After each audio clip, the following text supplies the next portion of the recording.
So I learned about your faction, Gerard. Yeah, wait, is that for me? Look, Minecraft is like crack. It's ridiculous. Yeah, it can be. I don't know if this is a good idea or not. You want to come sit over here next to me? You do? Well, come on.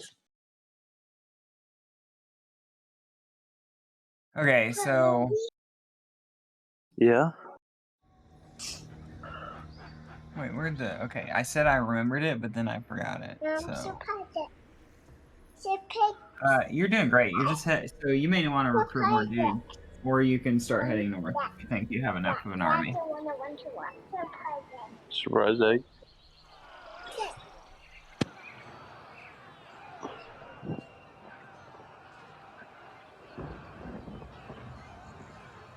Mm-hmm.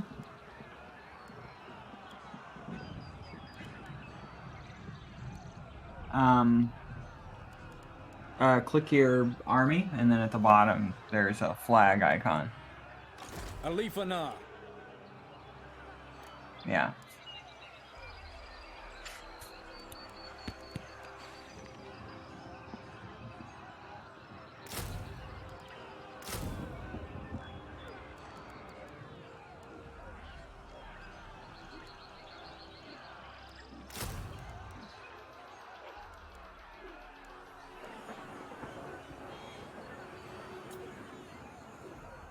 Uh-huh.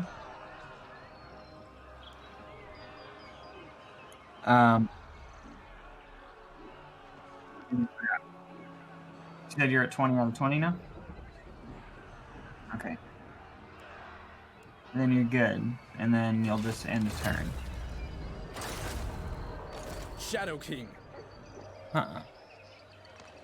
Yeah, you're fine, because you want to cross your border or else you can't. Yeah. Do you know my Discord doesn't go purple anymore when I'm streaming.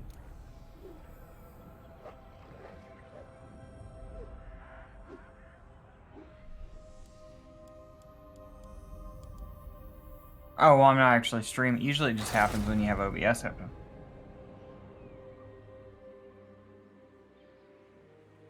Disconnect your Twitter.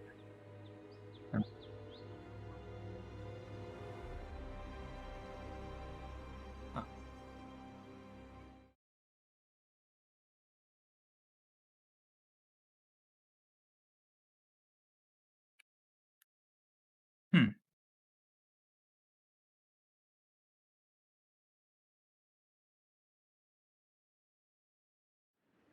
Weird.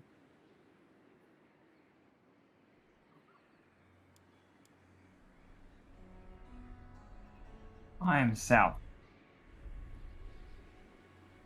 Alright, we have a war.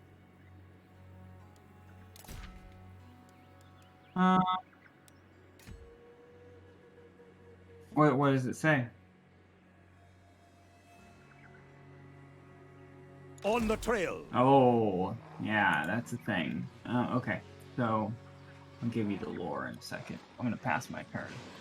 Actually research. What do I need? Tithe rebates. Oh, that's gonna be fucking delicious.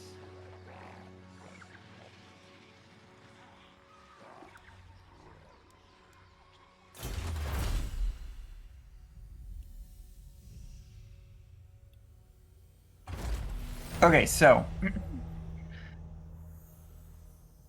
back before this time that we're in, like hundreds of years ago, chaos invaded the lands. They're the chaos gods from Vermintide. Yeah, Vermintide.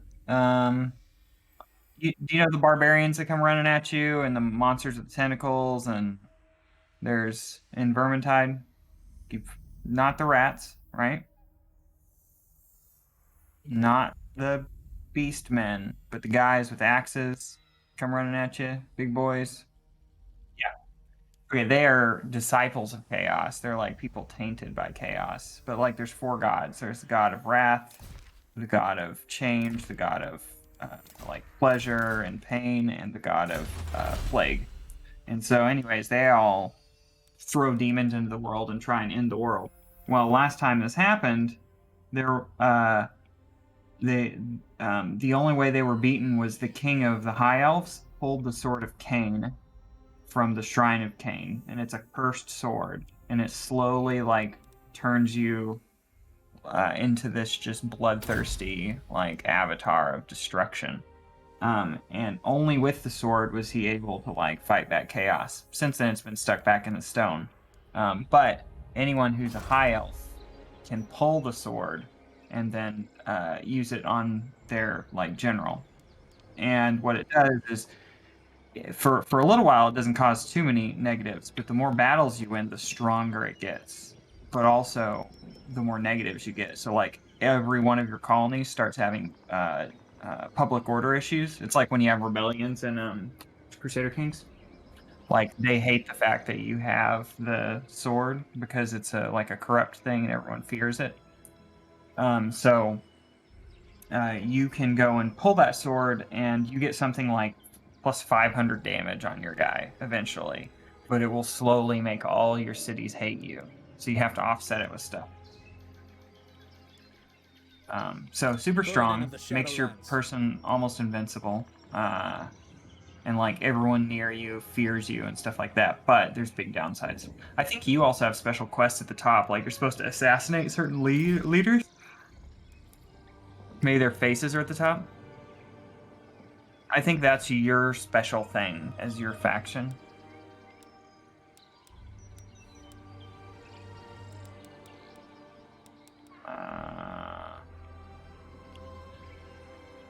Marcus Wolfhart. You're a Lithanar. Okay, so you have recruited all your army. You want to move them north to take over Hag Hall.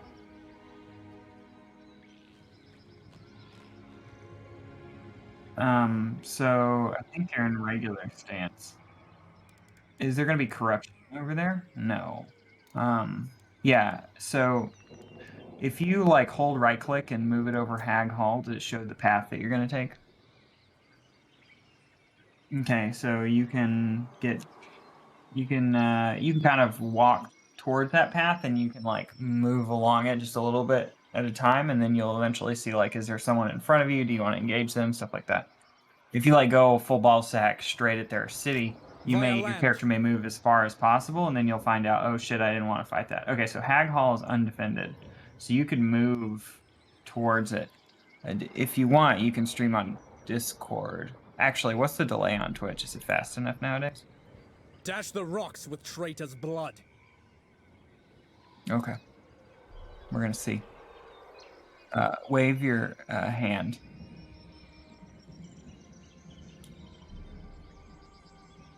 Okay, we're over 5 seconds, so this will work. Okay, so if you go to Hag Hall, I don't think you can attack it yet. But if you like try and move towards it, it won't let you because you can only move as far as that red circle unless you can get all the way to the city, because that red circle is their area of engagement. So unless you're attacking them, then you can't enter that. So you can move outside of it, but the thing is if you move right outside of it, then the city can reinforce an army that's attacking you, because that red circle is like their area of reinforcement. So if you sit right on the edge and then another army comes from behind you and attacks you, then reinforcements of the city can also help them. So you can move maybe that bend in the road before the city. Traversing. It's like it looks like a little nipple. If you were following the road, there's like, oh well, give me a second to watch here. No. The one that's it's like a downward U. It's the U in the road. That's not quite okay. Yeah. So if you move there, then the city can't reinforce you. So now, if you hover over your unit, you'll see a red area of engagement. And basically, if their army can't make it back to their city without crossing into your area of engagement, so they have to fight you if they want to make it back to their city. So here, how much? Okay, so on the left side, you'll see a little bar to the left of your character. That's how much movement points you have left. There's a button to the bottom right of your character portrait on the left side, and that's your stances. And if you click that, you can hover over them and see what each stance does. There's different ones for different occasions. There's March, which gives you extra movement, but if you get into a battle, your units will be winded and you can't set up a defense. There's Ambush, which is like if a unit walks by you, it basically makes your army on the map invisible, and if someone walks by you, you have a chance to ambush them. There's raiding, which is like if you're in a territory, you can burn shit down and generate money from it. There's an encampment, which is really useful, which it lets you do global recruitment from anywhere, and it regenerates your troops' health. But you have to have like I think 50% of your points left to go into that stance. That's why you can't go into all of these. I don't know what your last one is. It's like Dash a the gate rocks or with something. traitor's blood.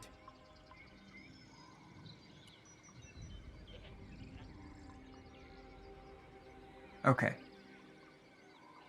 So this is special to your faction. So the high elves usually don't get to do this, but you can go through mountains and stuff. I cannot, but like beastmen are using their forest walkways, and wood elves use the under routes, and Skaven use the underway instead of the dwarves, and the orcs use goblin passages or something. But like humans can't, some other stuff. Oh yeah, upgrade your city.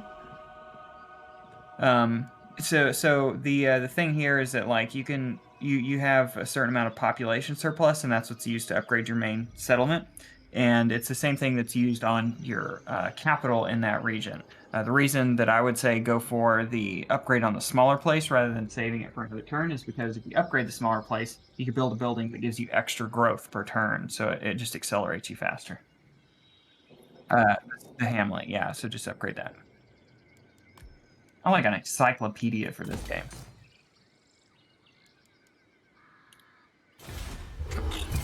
Do not look for me in the light. I lurk in shadow.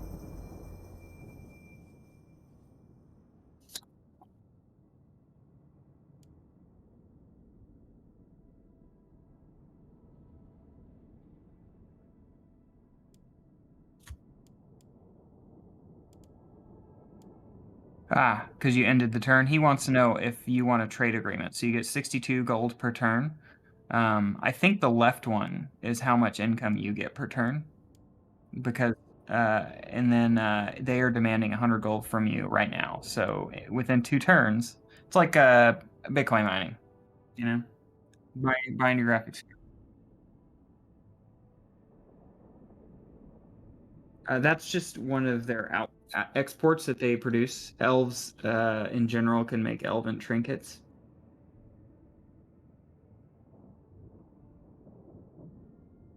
So he's trading you elven trinkets and getting money for it. And you're doing the same thing, I think. Oh no, you're not. You're just trading whatever. It's like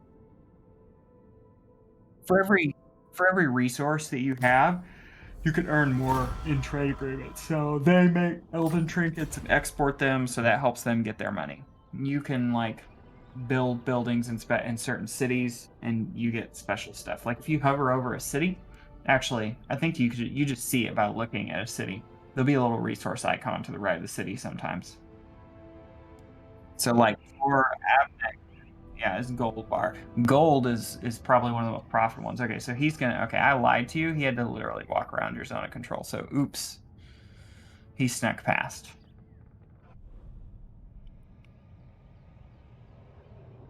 See, but you have like a kind of a choice now of what you want. Yeah, you can either do that or you can go to the right one. The way that I would judge it is if I look at Hag Hall, he has an army with 11 units, and then if I hover over Hag Hall, it has a garrison of 8. It's also a capital, so you have to get through the walls too. So I don't know. Usually I count 2 or 3 more if I'm trying to calculate numbers. So you could think of it as like him having 11 plus 8 is 19. Plus, you could think of it like he has like 23 units, kind of. And you have 20. So it would be a little difficult. You might be able to do it, but it'd be a challenge. If you're going for the easy route, yeah. Now, the thing is, if you go and take that, it could weaken your units. And then when you go to fight him on the right, you may not have as many units to fight him with. But probably go for Ice Rock. All right.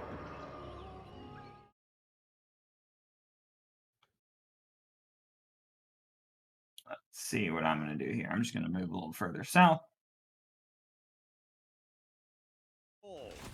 And encamp.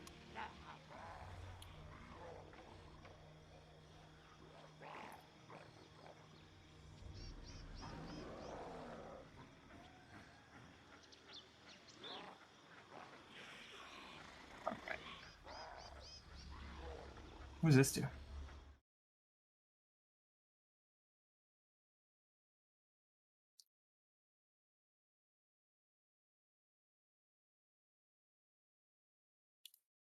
Oh, is this... I can unlock legendary hunters.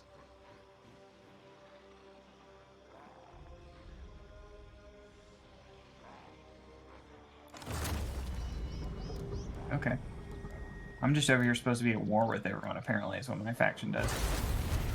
They're just getting fights. Alright. The choice is yours on what to do now. What's your income per turn? 600? Yeah, I would wait to start building a second army, because you're not really getting attacked right now. If you're at war with like 2 people and you can cover your other There is only vengeance. territories, you probably want There to, is no but victory. for now, since you're only fighting one person, they're only in one direction, and you My can do it. realm. No mercy. So left click yours, and then... Alright, so it should show up a map here, or a choice. Okay, so I generally, if it's going to be that much of a landslide, I don't even fight it on the battle map. But if you hover over auto-resolve, if any of your units are flashing red, then they're going to die in the battle, which it doesn't look like anyone's flashing. So you can just go ahead and auto-resolve. Nagaroth prepares for war once more. Then it's going to give you choices on what to do after the battle. What is broken can be whichever one remade. you want. I would probably go for, because you're trying to conquer stuff, you probably want to go for what'll be the occupy route whenever you get there. I killed it. You're getting a lot of rewards here. Yeah, he is. You have to check. A pig. You pig now. Pig, pig, Take it pig, for the line of an arm. Pig, come here. Piggy, come here. Piggy. Yeah, look at me. You have to do anything what? So you can level them up 2 ways. One is there's literally a button in the bottom right that says you need to level someone up, and the second way is you can select him, and then there's a magnifying glass next to his portrait.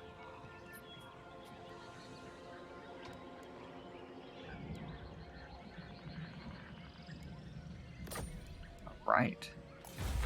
Oh, yeah, some factions have rights they can perform. If you click it, it'll tell you what you can do. Oh, that one's... The Invocation of Isha is always a great right to keep for when you need it. Because what it does is if you're like passing through a territory that has a lot of attrition, so if you're fighting like chaos or vampires, anything that has like stuff that damages your army over time, then you can perform that, and for 10 turns you ignore it. So I would save it, and then just... It costs 2,000 to invoke whenever. The other thing is that you replenish your troops faster when you have it activated, but you don't need that right now because you barely lost anybody. In fact, your whole army is going to heal up to full next turn. Revenge.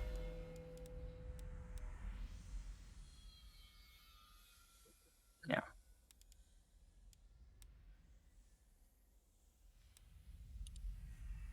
Yeah, I believe in you.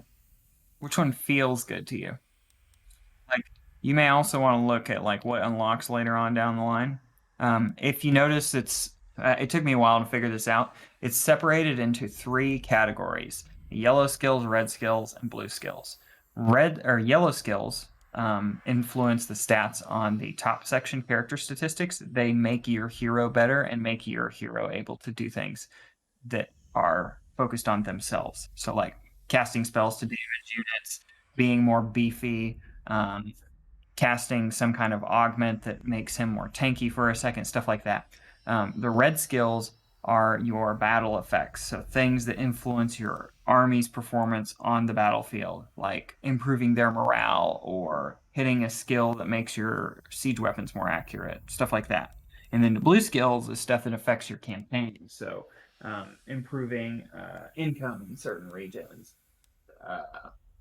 stuff like that, like moving more on the campaign.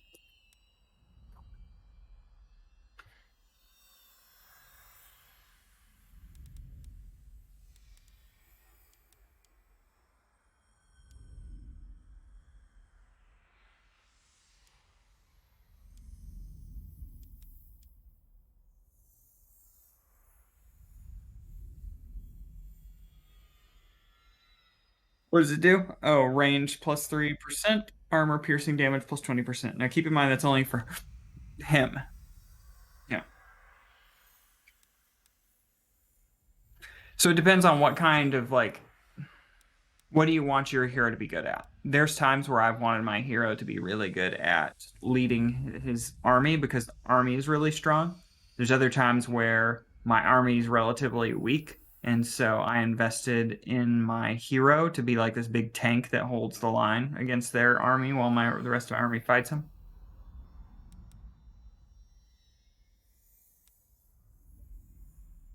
Oh, does he ever get mounts if you scroll to the right? Some legendary lords get mounts. No, it doesn't look like it would be up on the top, and it looks like there aren't any for him. Sometimes they can ride things like dragons or horses. I know I did that in the opposite order of surprise. So like horses, chariots, uh, flying horses, wyverns, dragons, etc. One of my characters I played rides a giant mammoth.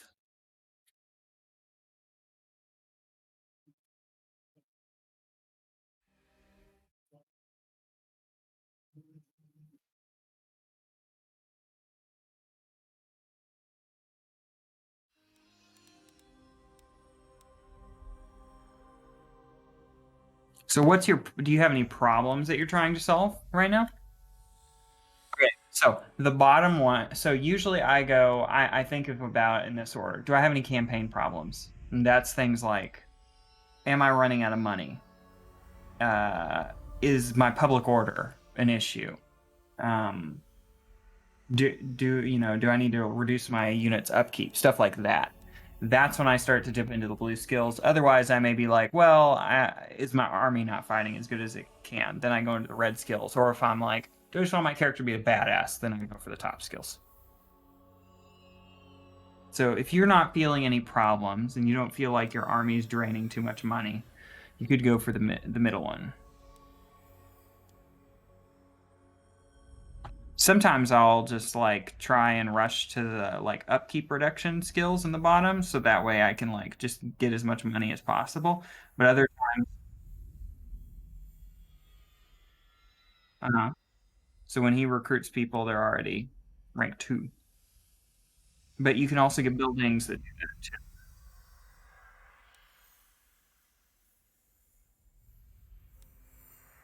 Yeah, and that's one of those skills that like the earlier you get it, the more it pays for itself. Versus,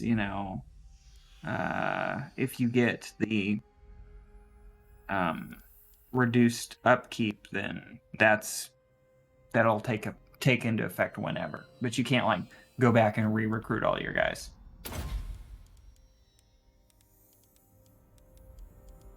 What does looter get you?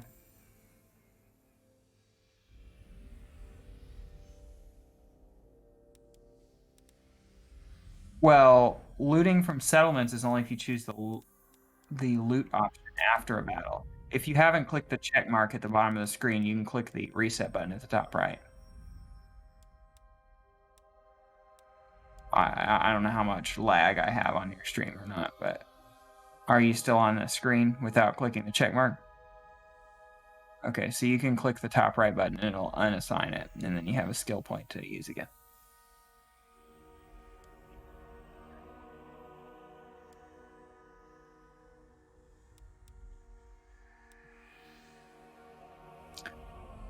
The thing with Inspiring Presence is it unlocks those other ones. So, for example, it unlocked Bowmaster. I forget what that does, but I think it makes your archers better.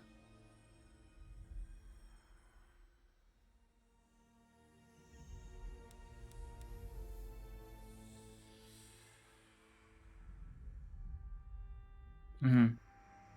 Yeah. What is that?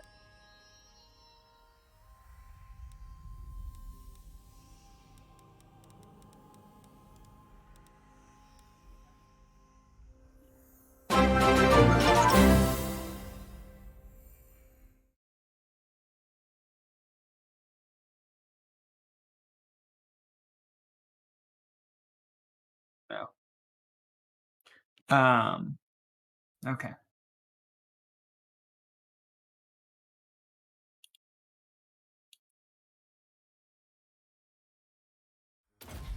Very good.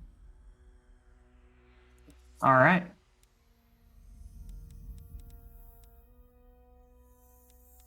So my computer's having some issues here with streaming. We're gonna click auto. There we go.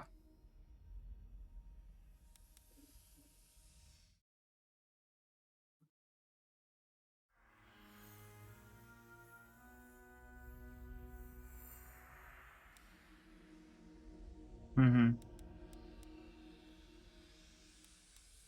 Yeah, I know. They get you that way. All right. Okay. When Loic dances, so shall I. Yeah, because you're going all in on fucking arrows, aren't you?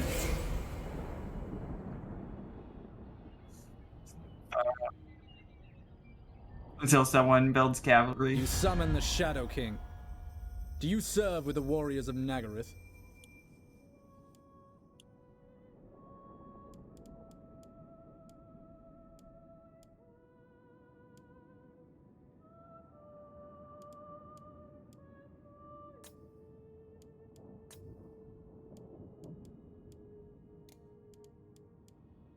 Sure.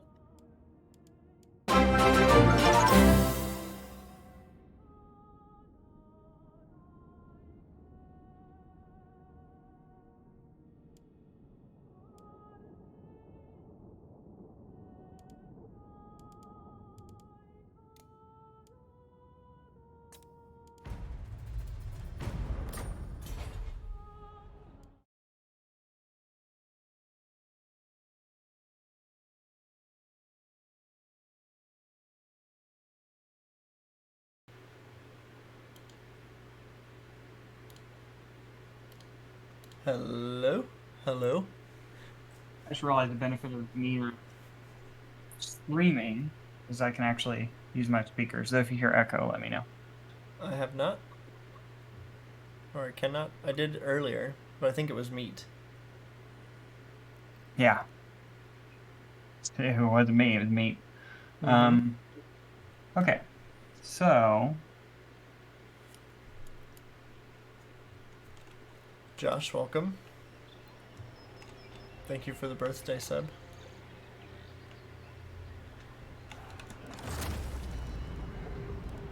let me go right here. Can I just rejoin real quick if I adjusted my settings? Do you want me to save and then Yeah. Okay. It's bothering me. what's it doing? It's just laggy. It's slightly laggy. Not on stream, it's slightly laggy. Like I can see it in my camera.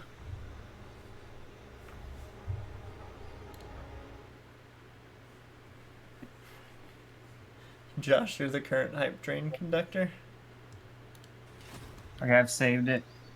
Okay, let me just exit to main menu. And then I'll reload the thing. You may have to do a benchmark real quick. While streaming, do you think that'll do it?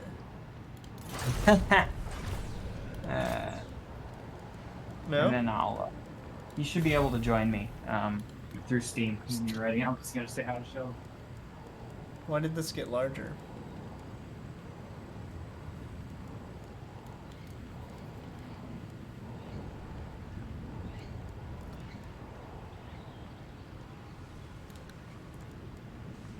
Unlimited? I don't know about that. UI scaled up, that's why.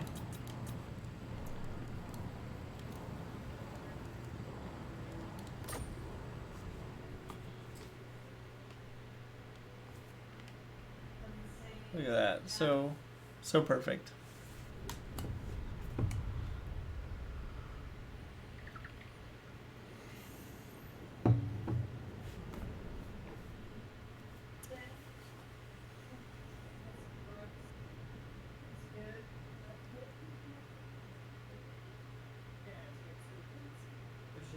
How's she be trained? How's she gonna be trained? Okay, FPS looking good.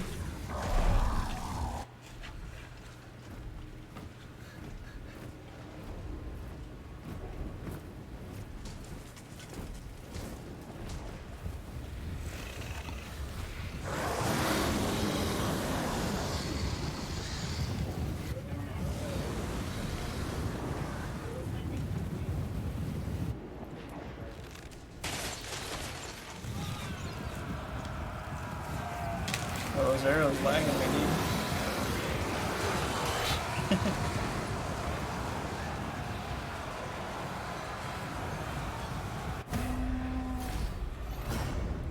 Yeah, it really sunk there. And then I eventually did. And then he eventually did.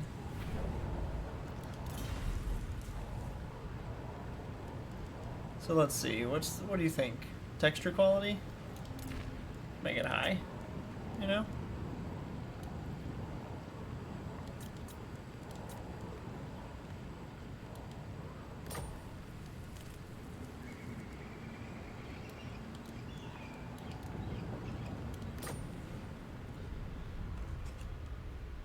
Doing another benchmark for fiddling with stuff.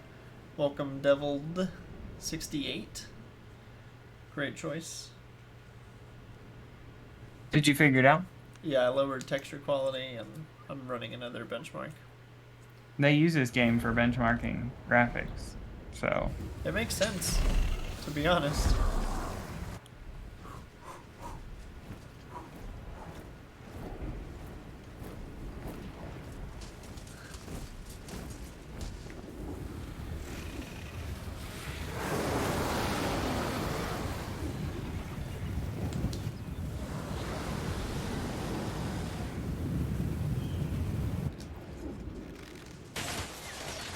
Blizzardmen. Blizzardmen?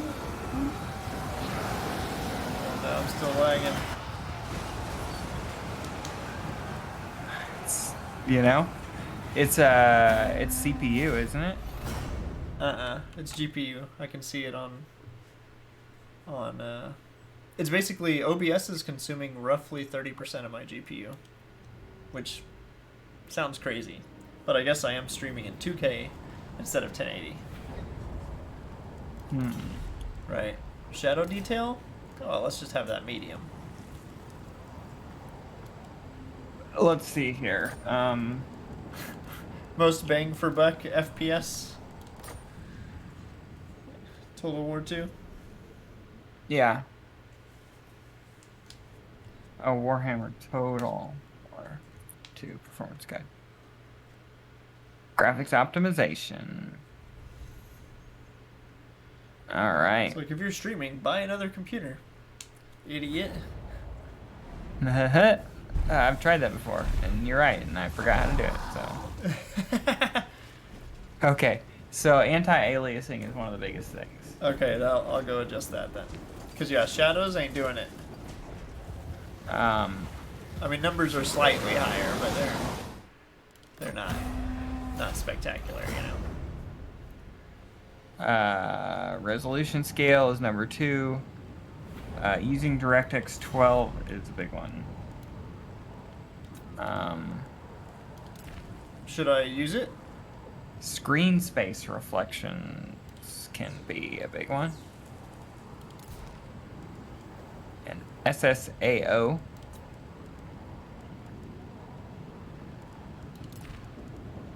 Oh, there's extreme shadow detail? May adversely affect performance.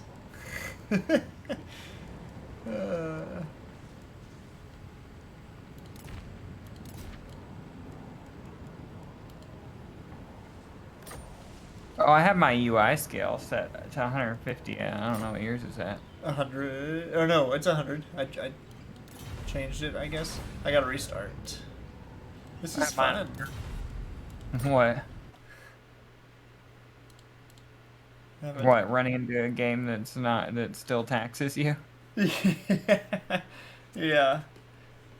I mean, if it was a CPU, I wouldn't, care so much. I mean, I'm a little bit surprised at OBS at 30% on GPU on the 3090. What are you using as your encoder? Good question. It's been a while since I messed with any of that. Under your output settings?